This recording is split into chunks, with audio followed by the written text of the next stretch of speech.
3 जनवरी। बादल और गहन अंधकार। भजन संहिता 97:2। बादल और गहन अंधकार उसे घेरे हुए हैं।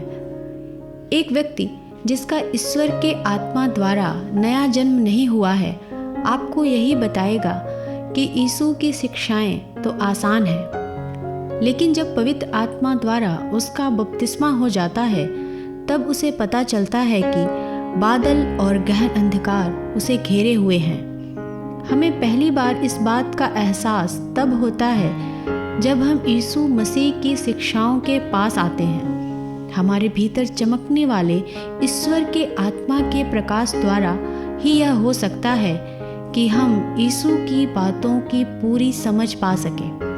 अगर हमें कभी अपने लापरवाह और धर्म के प्रति वफादार पाँवों में से लापरवाही व धर्म के प्रति वफादारी के जूते उतार फेंकने का अनुभव नहीं हुआ है, उन बहुत सी मामूली बातों से दूर हो जाने का अनुभव जिनके साथ हम ईश्वर के पास आते हैं, तो इस बात पर यकीन करना अभी मुश्किल है कि हम कभी उसकी मौजूदगी में खड़े भी हुए हैं या नहीं।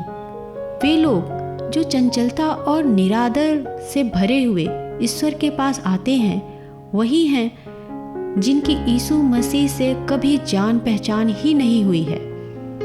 इस बात के विस्मयकारी आनंद और मुक्ति के एहसास के बाद कि यीशु मसीह क्या करता है, इस बात के एहसास का अभेद्य अंधकार आता है कि वह वास्तव में कौन है।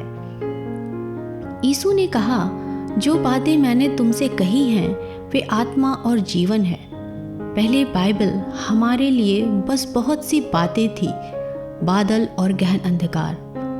फिर अचानक शब्द आत्मा और जीवन बन जाते हैं, क्योंकि जब यीशु उन्हें दोबारा हमसे बोलता है तब तक हमारी परिस्थितियां उन शब्दों को नया बना चुकी होती हैं। ईश्वर इस तरह से हमसे बात करता है, दर्शनों और सपनों द्वारा नहीं बल्कि शब्द से।